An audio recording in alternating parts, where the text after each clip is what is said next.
This episode is brought to you by Netflix. 3 couples, 4 vacations, a lot to unpack. Watch The 4 Seasons, a new series starring comedy favorites Tina Fey, Steve Carell, Will Forte, Coleman Domingo, and more in a hilarious and heartfelt love letter to long-term relationships. Based on the original Alan Alda film. Watch The 4 Seasons, May 1st, only on Netflix.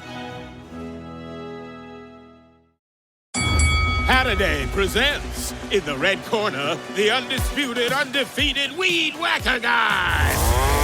Champion of hurling grass and pollen everywhere. And in the blue corner, the challenger, extra strength, Saturday. Eye drops that work all day to prevent the release of histamines that cause itchy allergy eyes. And the winner, by knockout, is Saturday.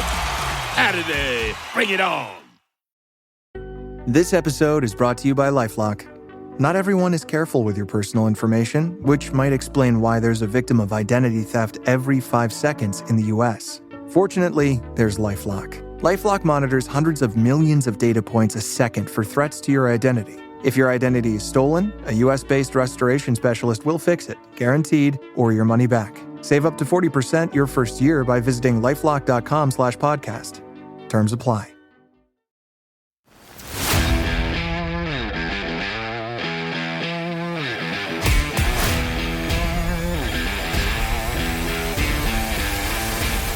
Croeso I podcast Rugby Cymru.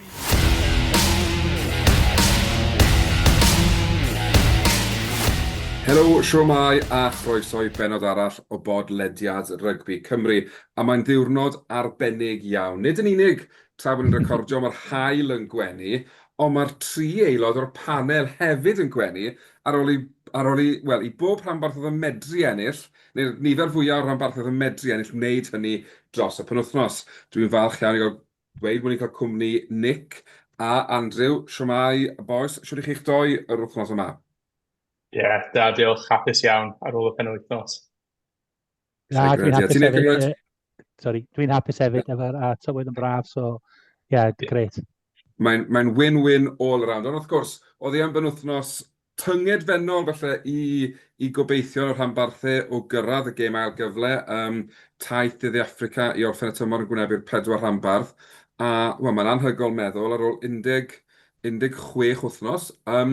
Bod ni mewn sefyllfa le bod 3 rhanbarth dal o bosib yn fathemategol yn medru cyrraedd y gêm ail gyfle. Pwy fydde'n meddwl ar ôl ymgyrch sâl Cymru yn y 6 gwladr a popeth ym myd Rygbi Cymru dros y blwyddyn diwethaf. Be bynnag, ni'n syth mewn iddi nos Wener, Parc yr Arfe dan I sang wrth iddyn nhw groesawu Munster ac oedd Andrew yn rhan o'r 11,000 oedd yn y dorf. Andrew, am gêm, am awyrgylch, am ganlyniad, mae'n rhaid bod ti'n ddyn hapus iawn yn ganol Gaerdydd nos Wener.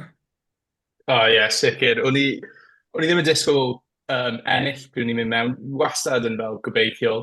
Un o'n i'n chwarae Toulouse tymor diwetha, o'n i dal rhyw rhan o fi yn meddwl, ni'n gallu curo Toulouse, ond gyda Munster, o'n i just fel hanner a hanner, oedd y gallu mynd naill ffordd.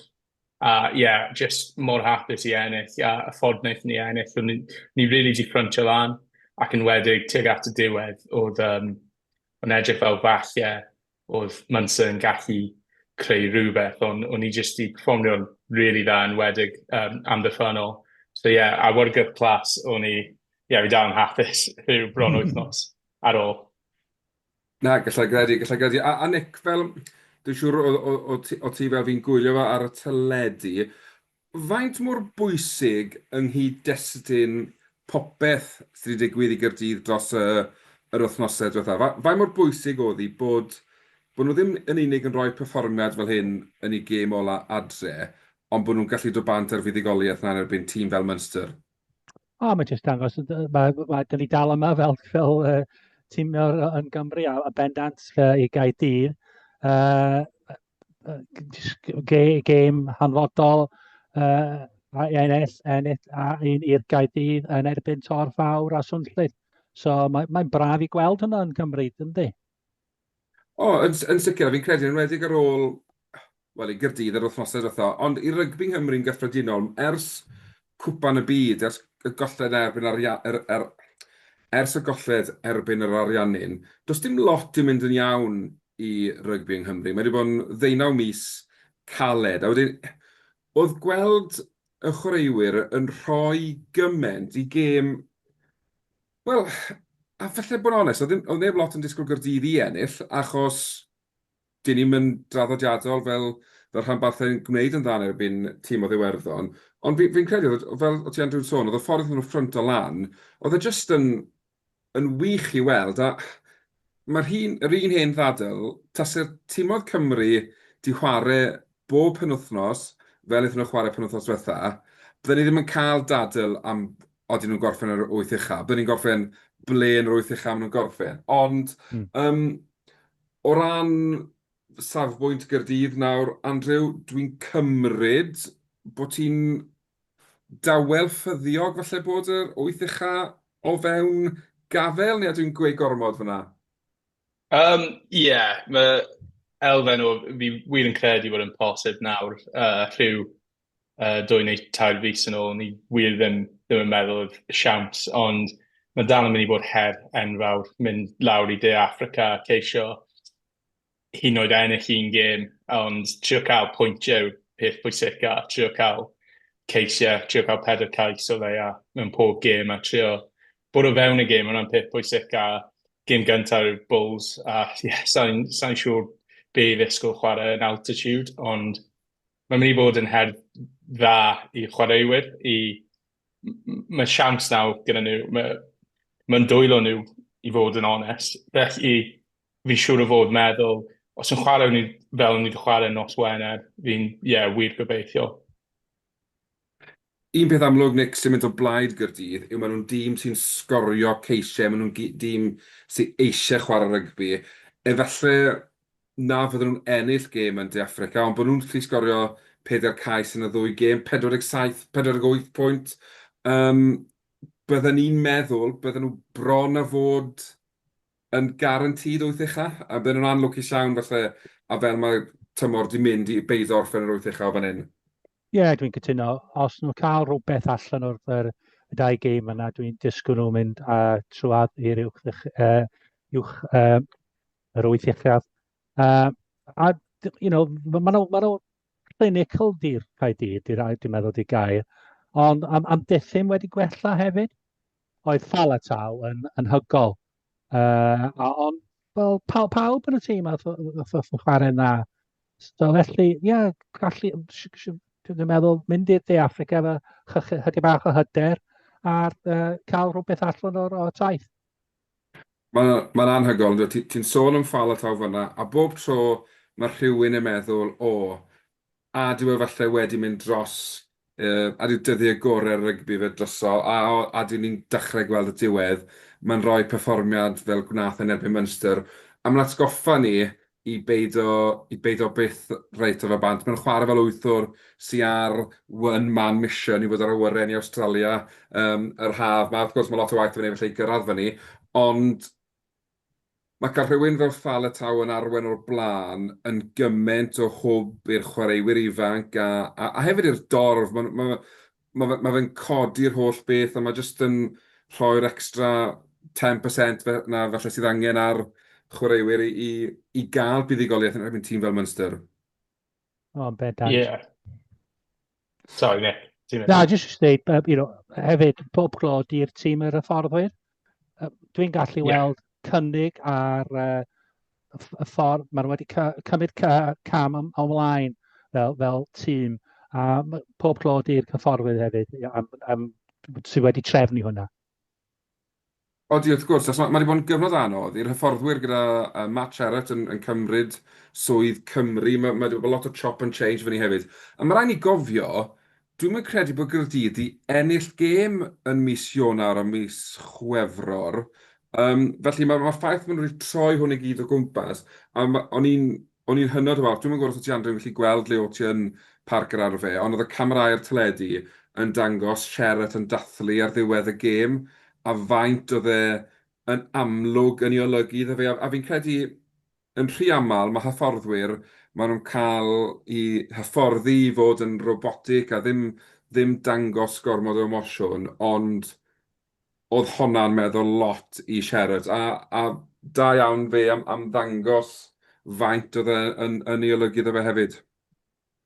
Ie, sicr. O'n i wedi clywed neithiwr oedd siarad ar podlediad Jim Hamilton, y rugby pod, a yn siarad faint mae'n hoffi'r swydd, oherwydd oedd lot o chat am falle, ni wedi weld lot o speculation bod yn falle mynd i fynd i Japan gyda Cymru a falle mynd i bod yn hyfforddi o dan Steve Tandy, ond mae'n gyd yn speculation ar hyn o bryd.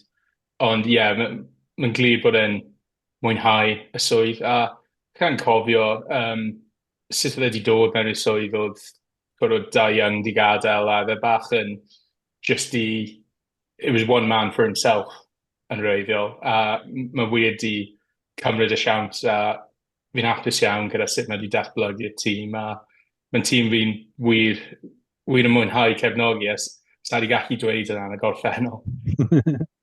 Mae hwnna'n wych i glywed. A weithiau, dyna beth sy'n angen iddo fe, yw sbarc o rhywun gwahanol, falle tu fas y bybl, rhywun dyn ni'n mynd nabod, fel gethon ni rhywbeth tebyg pan ddath Pifac i'r Scarlett, dath e just fel, o neb yn disgwyl yr effect nath ddigwydd.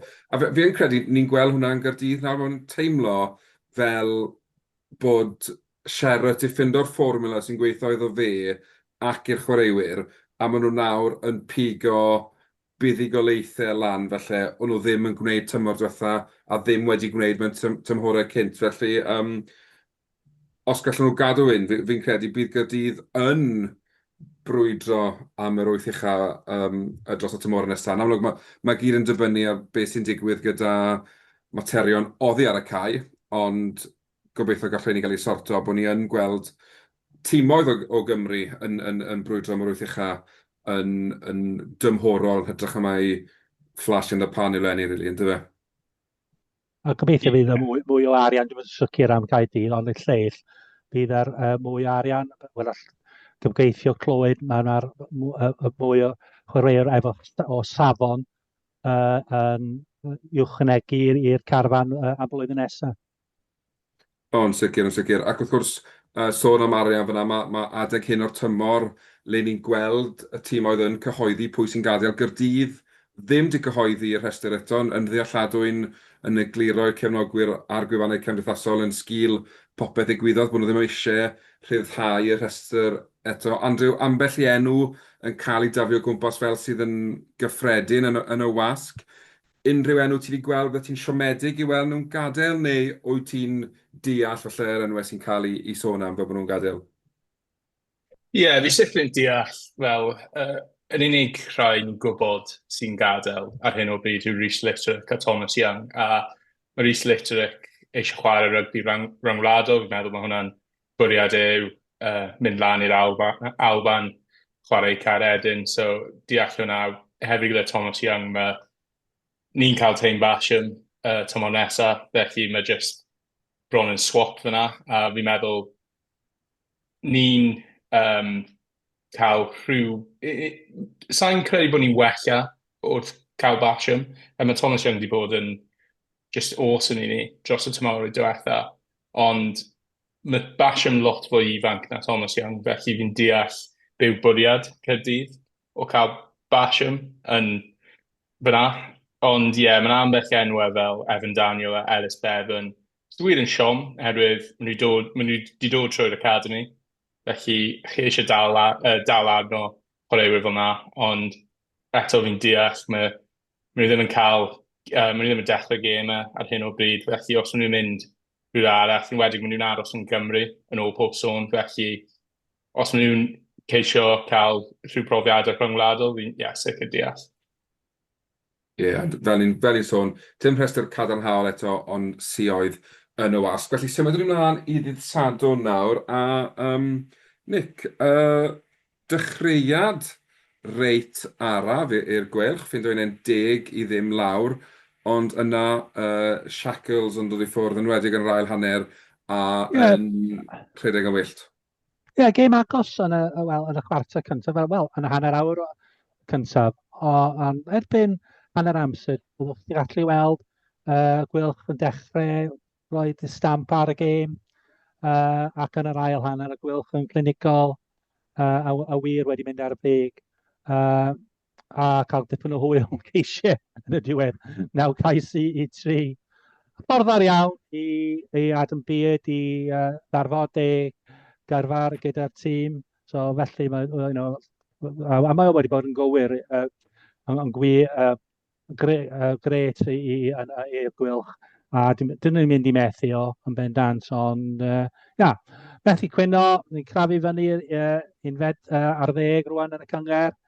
A o leiaf, dyn ni'n mynd i De Affrica, teithio dramor gyda rhywbeth i chwarae amdan.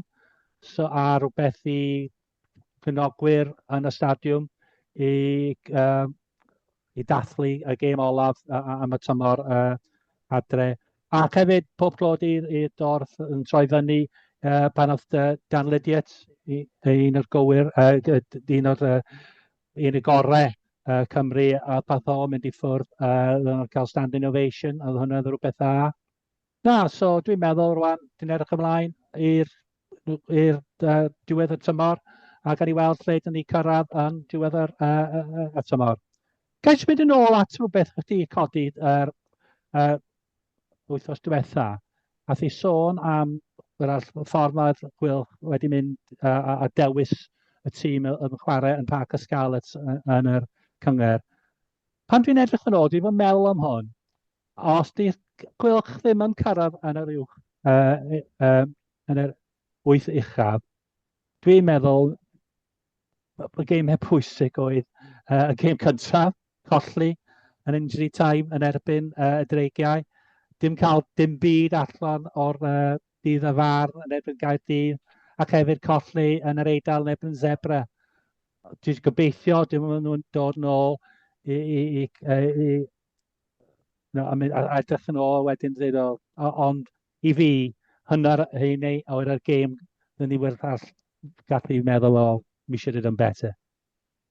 Ond ie, mae'n ddiddorol yn dweud, ti'n enwi 2 o'r 3 tîm fyna, a maen nhw ar y gweilod. Mae'r dreigiau 20 pwynt tu ôl i Zebra sy'n 15fed, a Zebra yn 15fed hefyd ar ei hôl i chydig. Ond mae jyst yn profi yn y gyngor yma yn dweud bod rhaid roi'r tîm cryfa posib mas bron fod bob gêm, achos os i ni yn mynd i fod yn gystadleuol, mae'n gwneud y dwbl dros y dreigiau yn imperatif, a mae curo Zebra hefyd yn beth hollol bwysig. Ond mae'n ddiddorol, fel mae gêm y dreigiau, hwnna'r un dyn ni'n meddwl sy'n brifo fwyaf, achos yn amlwg dyna'r unig gêm maen nhw wedi ennill trwy'r tymor, a maen nhw'n edrych fel tîm, Andrew, sy'n desbryd i'r tymor orffen a goeddio bod rhywbeth yn newid tymor nesaf.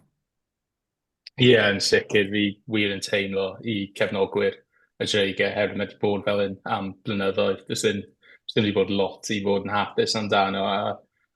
Sa'n siŵr ble maen nhw'n mynd nawr, chwaith, herwydd mae yna chwaraewyr yn dod mewn tymor nesaf. Maen nhw wedi cael chydig o, yn ôl pob sôn, chydig o chwaraewyr Caerdydd yn mynd, ond eto maen nhw'n chwaraewyr sydd ddim yn dechrau i Caerdydd. Mae'n edrych fel yn aml, maen nhw'n rwydd o chwaraewyr sydd ddim wir yn chwarae pob wythnos. Does ddim fel ffordd i tyfu.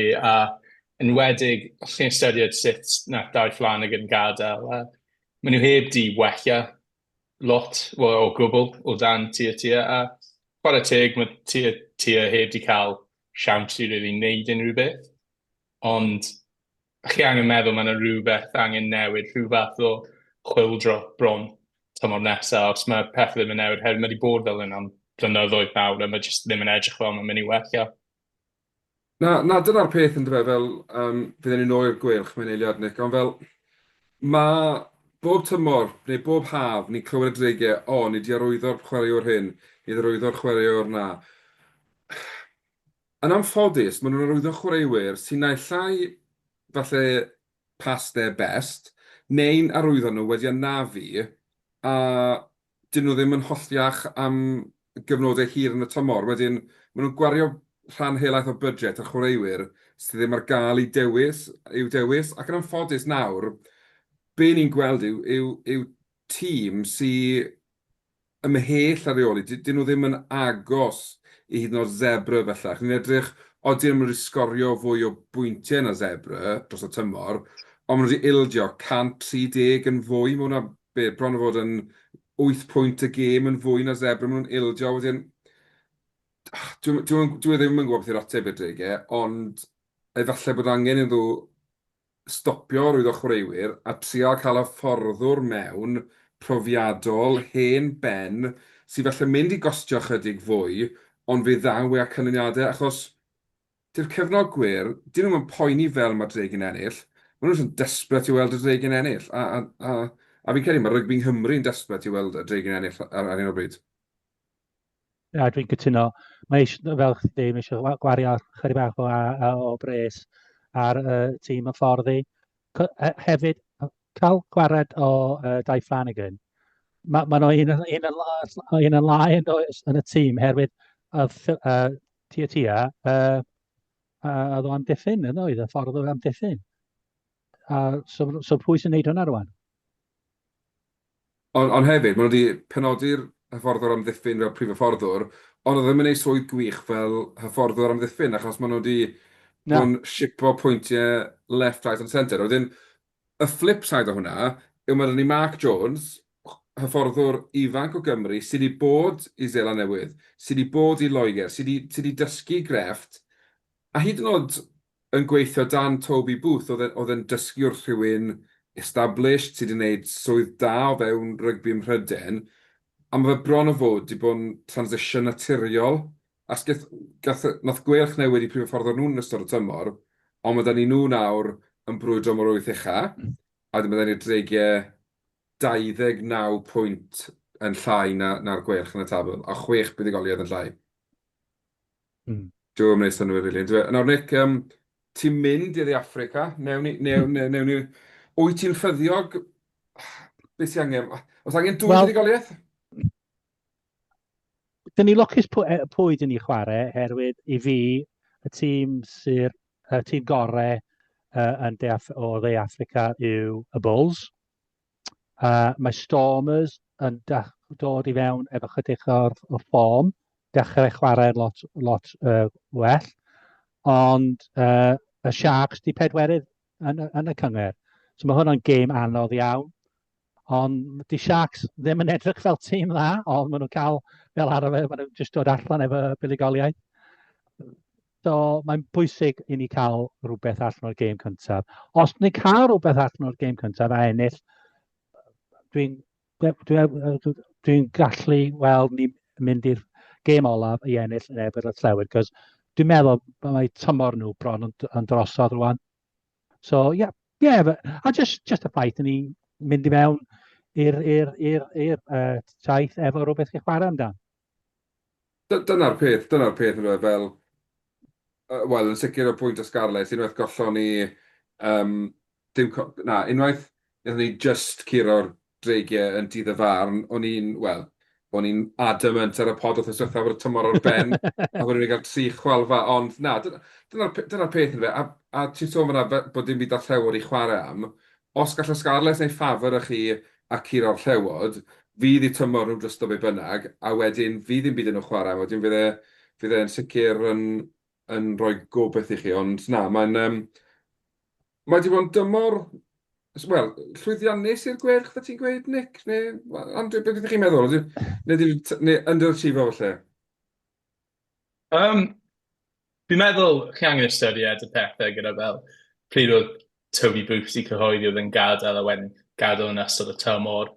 Mae pethau ddim yn mynd i bod yn smooth sailing trwy hwnna. Felly, maen nhw wedi gwneud yn dda i dal cael siawns o bod yn wyth ucha. Ond yn wedig, fi jyst i edrych ar tabl i gymaru â tymor diwetha. Mae lot mwy cystadleuol tymor yma. Felly, oedd y gweilch wedi cael 50 pwynt a just cael 8 tymor diwetha. A nawr mae'n edrych fel falle bydd 50 pwynt falle ddim yn digon i ambell tîm i cyrraedd yr wyth ucha. enwedig fel, sori, fi'n meddwl, mae 50 pwynt yn mynd i fod yn digon, hynny be fi'n meddwl. Ond tro diwethaf 50 pwynt ddim yn just bron yn digon. So, mae'n diddorol fel edrych ar y bwrdd, a sut mae fel tîm oedd fel Connaught, falle dal yn gallu bod yn yr wyth ucha. Aros ystyried ble maen nhw. Mae jyst mor wahanol i tymor diwetha. So, o sawl pwynt yna, fi'n meddwl mae'r gwerth yn sicr wedi bod yn llwyddiannus, yn wedi os chi'n ystyried y newidiadau yn hyfforddwyr. Ie, yn fath ymategol, fi'n credu bod pawb o pedwerydd i pedwerydd ar 10 dal yn gallu gorffen yn yr wyth ucha.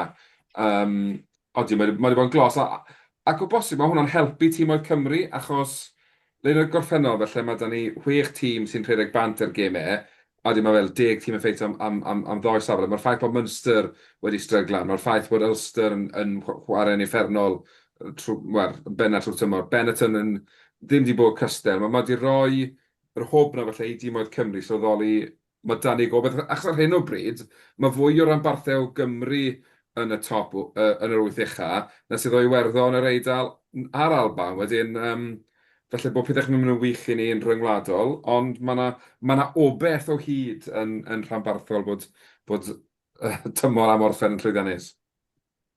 Ie, bendant. A fel ni dweud, sôn am y gwylch rwan, dim jyst y ffaith lle dyn ni yn y cyngor, ond dwi'n meddwl mae pawb wedi gweld dyn ni chwarae chydig bach yn gwahanol. Mae wedi datblygu y ffordd ni ymosod.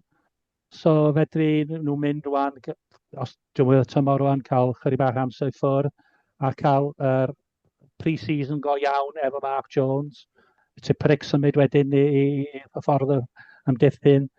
So fedri nhw adeiladu o lle maen nhw, be bynnag mae'n gorffen blwyddyn yma. Ond sicr, a just ti'n sôn am Tiprig fyna, ti'n sôn am Lydiat yn gynharach. Fi'n gwybod nath Tiprig ddim chwarae, ond tipyn o brynhawn yn y Liberty yn gweld 3 stalwart o Gymru, felly yn Lydiat, Tiprig a Adam Beer yn symud i Ffrainc. Mae'n tipyn o hit pan ni'n meddwl bod y 3 na'n gadael, felly Cymru yn yr un haf. Maen nhw wedi bod yn beth yw'r gair ni'n meddwl, maen nhw wedi bod yn was ffyddlon i Gymru a'i rhanbarthau ar hyd y blynydde. O'n bedant. Wel, wrach mae Tiprig mynd i wneud Reili Lo un blwyddyn arall. Pam lai. Wel, mae'n ddigon ffit, ni wedi gweld yn cyflamu lawr y can. Ond just y ffaith yn ei sôn, ni'n eisiau bod heb y fforddwr yn diffyn a blwyddyn arall. Cos mae anodd i rannu'r chwarae a'r hyfforddi yn dydi. Yn sicr. A ni'n gweld, mae'r detriment wedi bod ar draws y rhanbarthau, really, pan maen nhw wedi bod un hyfforddwr yn bryn. Mae'r ardal yna o'r gêm yn dioddef fel pwy bynnag dîm sydd yn dioddef ohono fe. Felly, wel ie, pob lwc. A unwaith eto, gwelch na'r dreigiau ddim wedi cyhoeddi rhestr llawn o pwy sy'n gadael. Felly mwynhad i Africanig a gobeithio... Diolch yn fawr iawn. Gobeithio rhywbeth dati ddathlu. A sôn am dathlu, wel, oedd hi'n wyllt yn gorllewin Cymru nos Sadwrn. Wrth i'r Scarlets giro Leinster, fi'n gwybod anodd credu, o 32 i 22. A fi'n credu tro cyntaf mewn blwyddyn a hanner bod Leinster ddim wedi cael unrhyw bwynt mewn gêm o fel losing bonus point na dim byd fel ni. Mae eisiau fi ymddiheuro i'r Scarlets, achos nes i'n rhoi unrhyw llygedyn o obeth iddyn nhw wythnos diwetha. O'n i'n mynd disgwyl dim byd i blaw crysfa.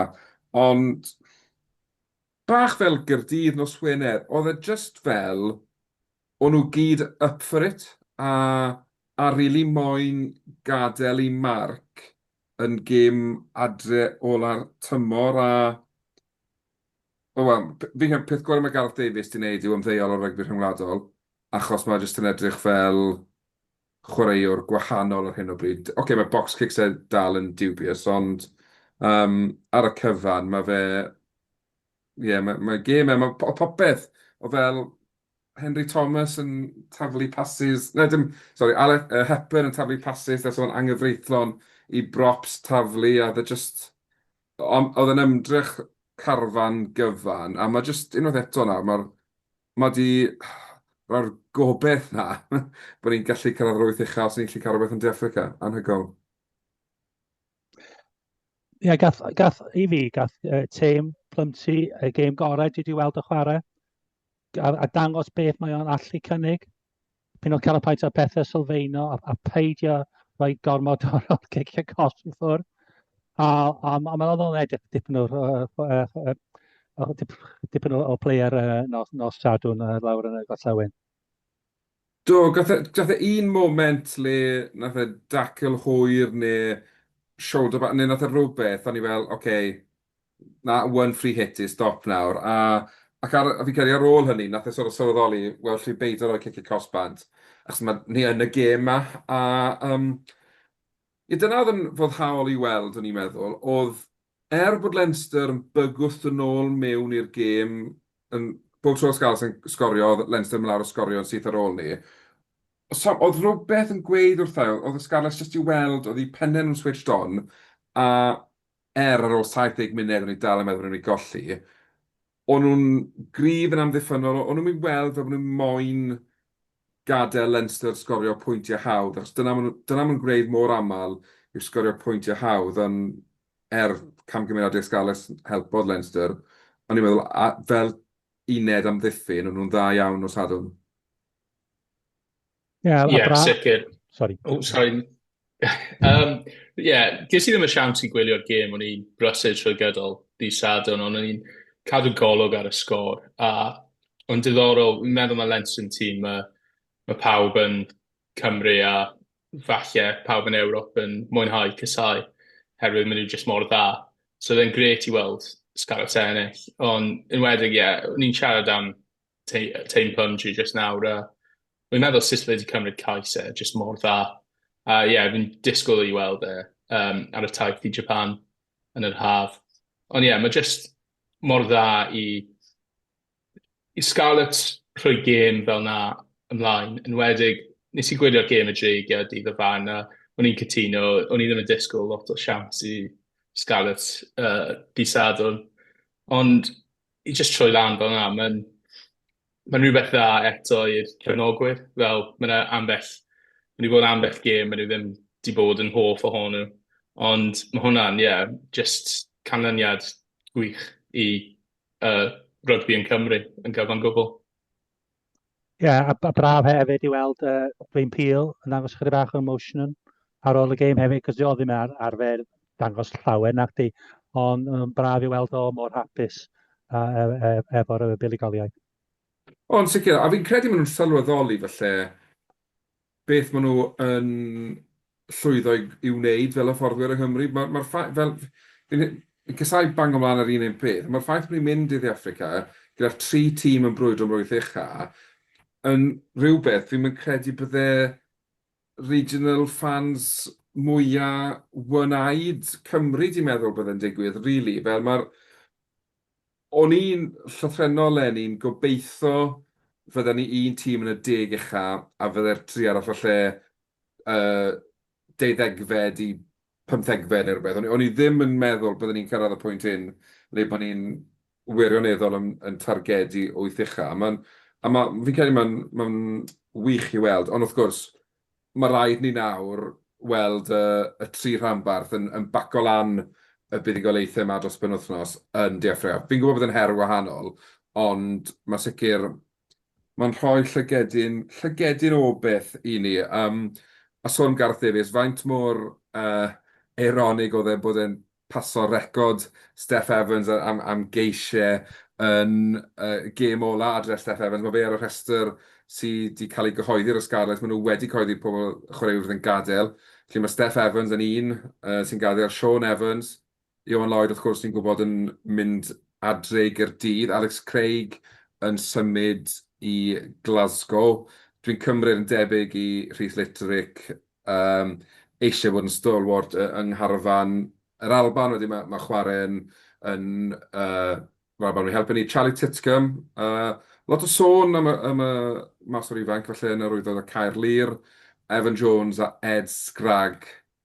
O'r rhestr yna, fyddech chi'n arwyddo, wel, unrhyw un sydd ddim wedi cael ei arwyddo'n barod, fyddech chi'n cymryd nhw'n rhanbarthau Cymru, neu a dyn nhw falle ddim cweit yn cyrraedd y safon disgwyliedig? Wel, Go on, Mick. fyswn ni wrach efo bach fel Bevan Charlie Titcomb, os di Owen Williams fel mae'n sôn yn symud i'r Provence, Ffranc, dwi'n meddwl. Os di hynny'n digwydd, bydd gwelwch yn angen maswr arall tu ôl i Dan, a Walsh yn gallu chwarae rhif 10 hefyd. Neb arall. Na, sori. No, mae'n iawn. Ie, fi'n cytuno hefyd. Fi'n meddwl, wrth i chi enwi'r wrth i chi mynd trwy'r restr yna, fi'n deall falle pan maen nhw'n gadael, maen nhw falle ddim yn cystal i gêm proffesiynol yn Cymru.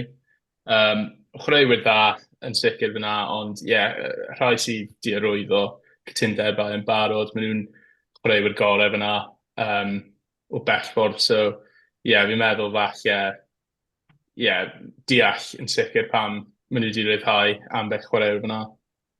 Ond yn y ffordd, mae anafiadau ac ati wedi disrupto Steph Evans os y blynyddoedd diwethaf yma. Mae wedi colli bach o pace nawr, felly mae'n gwneud synwyr. A gyda'r gweddill, dyn nhw'n wedi chwarae digon, felly boed hynny, efallai bod nhw ddim ddigon da ar lefel, neu bod chwaraewyr eraill yn ei safleoedd nhw. Na, mae'n part and parcel o chwaraeon proffesiynol yn anffodus. Mae'r Scarlets wedi bod yn brysur.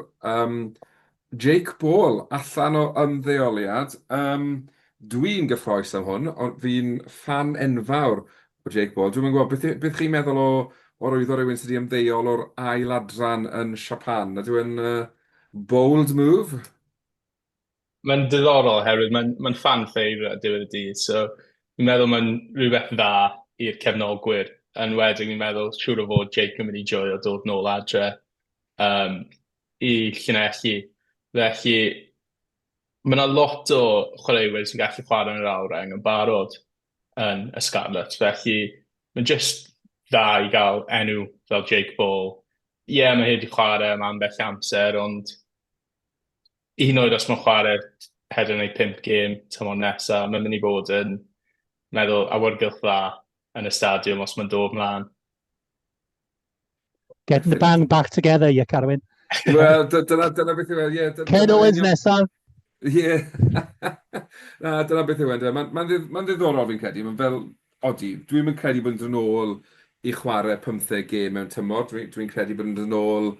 A falle bod ryw fel llygad, fel rhywbeth o ffordd player coach, teip o beth, achos ni'n gwybod mae lot o fel, mae fel rhywun fel Jack Price na fi'n credu. Mae fe'n old school second row hefyd, bach fel Jake Ball. Mae Jake Ball yn cynnig mwy o gwmpas y caw. Fi'n mynd gwybod, a di hwn falle y cyfle i Price dysgu wrth rhywun fel Ball a mynd a'i gêm i'r lefel nesaf pwy oer. Ond hefyd, prynawn yma, Kemsley Mathias wedi ail arwyddo cytundeb i aros gyda'r Scarlets. Sy'n benderfyniad da fi'n credu. Mae pil i weld fel bod e'n gallu rotator props reit dda, so mae fe'n, mae gobeith falle bod ni bach o stability yn y garfan tymor nesaf nawr. A dyna ni, wythnos exciting yn rygbi Nghymru. Ar y cae, oddi ar y cae, wrth gwrs, mae lot i digwydd to. A Dave Redin yn cael i enwi fel cyfarwyddwr rygbi newydd yr Undeb Rygbi Cymru. Mae'n teimlo fel bod i aros lot o amser i gael rhywun yn y rôl yma. Dyn sy'n gyfarwydd gan y gweithio'n chwaraeon, wrth gwrs wedi bod ym Mhêl Drod, gêm Olympedd, ac hefyd rygbi yn y gorffennol. Hapus bod nhw wedi dewis rhywun fel Redin, neu beth yw'ch barn chi, boes? Wel, yna i mynd cyntaf, os ydyn nhw'n iawn, Andrew. Dwi'n licio ffaith mae wedi cael gymaint o brofiad wahanol. A ffaith ddim yn dod o Gymru, chwaith ddim yn poeni fi o gwbl. Glywes i cyfweliad hir ath o'n wneud gyda Dan Bigger, a dwi'n licio ffordd mae'n siarad, be wedi clywed am arweinydd a datblygu systemau. Ond hefyd, dwi'n gweld, mae'n dod drosodd fel rhywun sy'n mynd i gwrando, mae hwnna'n pwysig, ond bydd o'n digon dewr wedyn i dweud na hwnna di ffordd ni eisiau mynd ymlaen i gwella pethau. So dwi'n efo chydig o'r obaith. Proof will be in the pudding now. Ond dwi'n edrych ymlaen i fod dechrau ar llawn amser. Ath o sôn, mae ddim yn dechrau tan cyntaf o fis Fedi. O cyn hynny, mae'n mynd fod ar rhan o broses, a mae'n bwysig yn bendant o'r penodi a ffordd o'r newydd y tîm. Ie, fi'n meddwl, mae hanes fe yn chwaraeon yw ar y bryd uchaf, so mae hwnna'n rhywbeth dda i gael yn sicr, ond ei fod yn mynd fel enw gyfarwydd i cefnogwyr rygbi Cymru, falle mae hwnna'n be mae rygbi Cymru angen. Rwy'n ni jyst dod mewn a jyst newid popeth ar hyn o bryd, hefyd mae popeth ddim yn gweithio ar hyn o bryd, so unrhyw newidiadau mae'n mynd i fod yn rhywbeth positif, fi'n meddwl, yn y dyfodol. Ond sicr, dwi'n cytuno ar ddoi chi, mae'r ffaith bod e ddim yn involved yn rygbi Nghymru a rhywun o tu fas y fishbowl yn help. Mae wedi dod mewn a mae wedi gweud yn barod, da pwy o ffordd o'r nesaf, mae angen bod nhw'n lleoli yng Nghymru, a fi'n credu, mae'n joc nawr edrych nôl a meddwl am y peth, bod y fforddwr cenedlaethol ddim yn byw yn y wlad mae'n hyfforddi drwy gydol y flwyddyn, ond wrth gwrs, oedd neb eisiau dweud dim byd felly yn erbyn Gatland ar y pryd, ond mae'r ffaith bod edrych yn dod mas a gweud hyn yn syth yn dangos bod e hefyd felly yn ymwybodol o pethau sydd wedi bod yn ymlaen, a bod e ddim di anwybyddu'r gorffennol, neu'r hanes diweddar, ond yn edrych arno fe fel reit. Beth ni'n gallu gwella yn immediate o'r hyn sydd wedi bod o'r blaen, a mae'r ffaith bod e'n siarad fel la yn arwydd da iawn yn ymfarnu, a gobeithio bod y ffaith bod e ddim yn involved yn gwleidyddiaeth rygbi Cymru hefyd o help yn y tymor hir. Pencampwriaeth 6 gwlad y menywod wedi dod i ben. Fi'n gwybod mae'n tymlo fe bach o deja vu, really, o beth i 6 wythnos yn ôl. Siomedig, llwy bren i'r menywod hefyd. Dwi'n yn gwybod beth i weid. Mae'n tymlo fel bod nhw, felly, mewn anodd credu meddwl hyn, mewn lle gwath na'r dynion ar hyn o bryd? Fel ni sôn o'n i disgwyl cael well perfformiad erbyn yr Eidal. Rwan, mae'r gennym chydig bach amser rwan cwpan y byd, yn meddwl, mis Awst yn Lloegr. So fedru Lyn. Lyn. Mae'n gweld chydig bach o amser rwan i, ond mae'n lot o waith i wneud. Ie, cytuno gyda Nick. Mae jyst yn siomedig. Oedd e fel 2 blynedd yn ôl daeth y cytundebau proffesiynol i fewn i'r menywod, a hwnna yn reiddiol blwyddyn gyntaf, sicr well yna, ond mae jyst i mynd yn waith y 2 blwyddyn diwetha, yn wedig o ystyried fel canlyniad Iwerddon a ystyried fel 2 blwyddyn yn ôl. Mae nhw jyst yn mynd lot fwy waith ar un o bryd. Ie, sicr cytuno gyda Nick, mae angen rhywbeth digwydd tuag at wrth ystyried y cwpan y byd, ond gobeithio gyda Sean Lynn jyst i dechrau swydd, a oedd e di wneud mor dda gyda glos o Harbury, gobeithio disgwyl gyda cael fath o pre-season neisa am y camp cyn y cwpan y byd yn mynd i wneud rhywbeth wahanol, a gobeithio bydd canlyniadau positif yn dod o hwnna. Ond yn sicr, achos mae wedi bod yn ymgyrch anodd iawn, Cymru'n ildio dros 200 y bwyntiau sy'n dros 20 pwynt y gêm ar gyfartaledd, a fi'n gwybod fel ni'n disgwyl efallai erbyn menywod Ffrainc a menywod Lloegr, achos mae'r ddwy wlad mor bell ar ei blaen ni yn gêm y menywod, ond ni wedi cael crysfa ar ben Iwerddon ar Eidal hefyd, a mae gwaith caled o'i flaen a bosib falle fydd cwpan y byd yn rhy sydyn o ran disgwyl gwirthiau, ond jyst eisiau gweld perfformiadau gwell, a bod ni yn y frwydr a wedyn 6 gwad blwyddyn nesaf fi'n credu, hwnna falle fydd y prawf go iawn. Le ni wedi cyrraedd i gymharu eleni, achos mae 3 mlynedd wedi mynd, fel ti Andrew'n gweud, i fi, dwi'n cytuno, mae'n twmlo fel bod ni wedi gweithygu wrth i ni fynd mwy proffesiynol a lot o waith.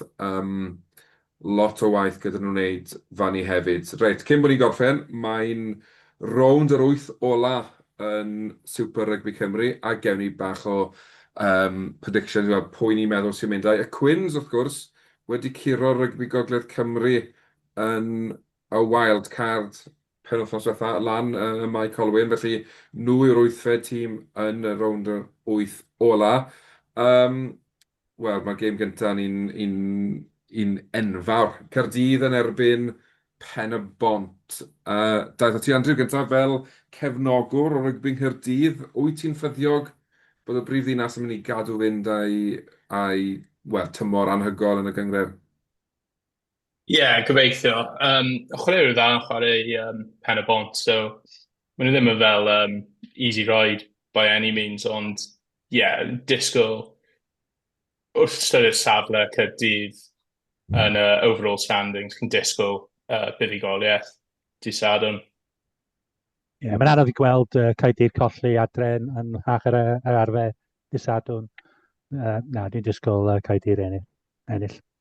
Mae'n ddiddorol, achos dechrau'r tymor, fi'n cofio meddwl, a fydd hwn yn dymor caled i Gaerdydd, achos bod gymaint o'r chwaraewyr ifanc falle yn involve gyda'r rhanbarth, ond maen nhw wedi ffeind o'r balans.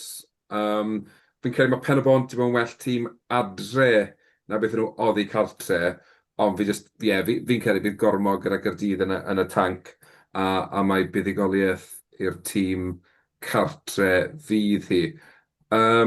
Casnewydd Aberafan, dreif ti Nick gyntaf tro yma. Aberafan chydig bach fel Pen y Bont, fel tîm, ond mae'n anodd i'w gweld Aberafan mynd yna ac ennill. So dwi'n gweld tîm catre ennill. Dwi'n credu bod fi'n cytuno ar ti. Casnewydd bach fel Gaerdydd, jyst 3 grif ar hyn o bryd. Mae nhw'n ffindo'r balans yn y tîm sy'n gweithio, mae nhw'n sgorio ceisiau. Ac bod nhw'n colli falle cwbl o gemau tu ar ddiwedd y tymor, fi'n credu fydd gormod yn y tanci Aberafan yng Nghasnewydd.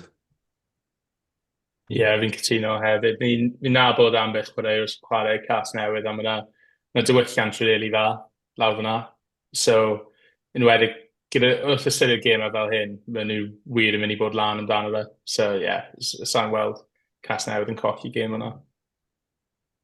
O bosib, falle, y gêm agosa yn yr 8 ola, fydd Llanymddyfri yn croesawu Pontypool, lawr i Banc yr Eglwys yn Llanymddyfri. Dwi'n gweud hynny, oedd 9 pwynt rhwng nhw yn y gyngrair. Diw me i gyntaf symadu. Fi'n credu falle ar bapur, neu yn ôl y tabl hon fydd y gêm agosa, dwi'n credu fydd gormod gyda Llanymddyfri i Pontypool adre. Fi'n credu sy'n hon yn cael ei chwarae yn Pontypool, fe'n gêm lot agosach. Felly, eisiau sôn fel broken record, ond fi'n credu mae Llandyfri fydd yn fuddigol fel tîm cartre unwaith eto. A peth yw, pan ti'n dod i fel, dyma pam mae'n pwysig i gorffen a cael gêm adre yn y quarter-finals yn dydi. Cos ti yn cael advantage. Yn sicr, falle yn y lefel yma, le does dim gymaint o hynny o gyfnogwyr yn teithio falle i gemau oddi cartre. A hefyd, mae'r dorf adre yn chwarae gymaint o ffactor, yn rhedeg rhywle fel Llanymddyfri a Glynebwy, felly le mae'r dre i gyd yn dod rownd y tîm rygbi yn dyfa, felly diddorol gweld os bydd Pontypool yn gallu upseto'r cart yn Llanddfri. Mae'n mynd i bod yn diddorol hefyd gweld faint o chwaraewyr rhanbarthol sy'n mynd i bod yn chwarae penwythnos yma. Hefyd, mae hwnna falle mynd i...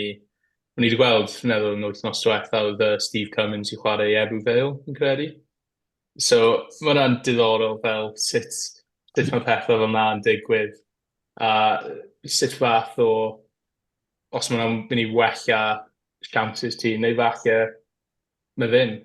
Os chi'n cael chwaraewr sydd gyda ddim lot o brofiad chwarae gyda boys na. Ond yn wedig, os chi'n ystyried bod pob tîm rhanbarthol yn mynd i De Affrica wythnos nesaf, mae'n mynd i bod yn anodd rhyddhau gymaint o chwaraewyr, a falle bydd ambell chwaraewyr yn sicr yn achos Caerdydd, falle bydd ambell chwaraewyr sy'n chwarae Caerdydd i'r rags yn mynd lawr i De Affrica, sy'n mynd i cael effaith mawr, fi'n credu.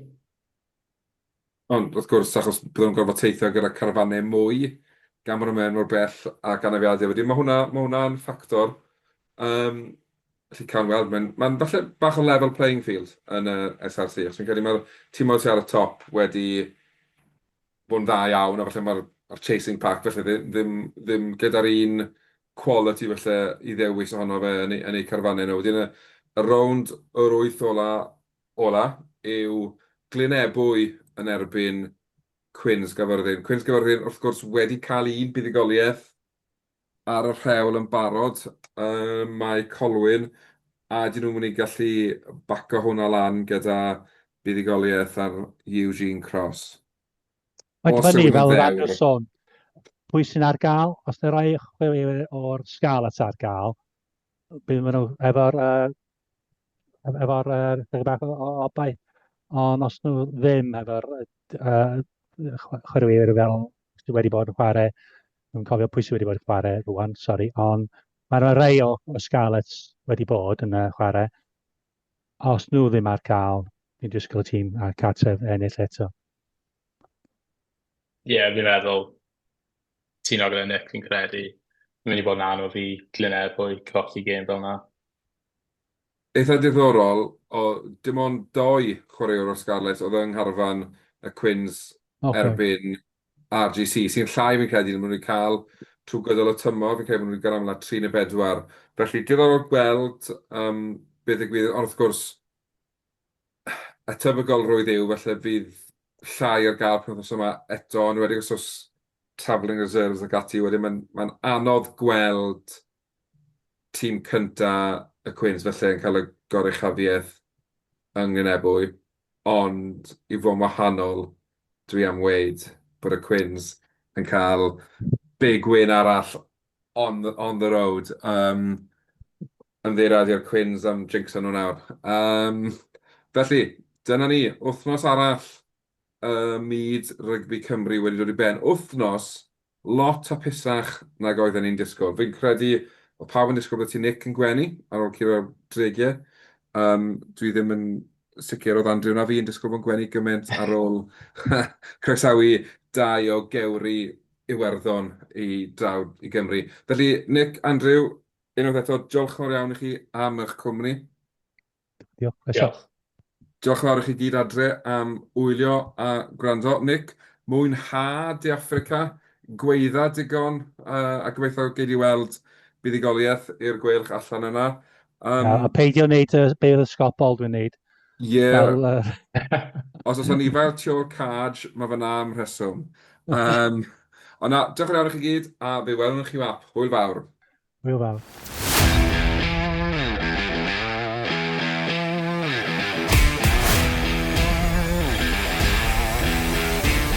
Diolch am gwrando i'r podcast Rugby Cymru.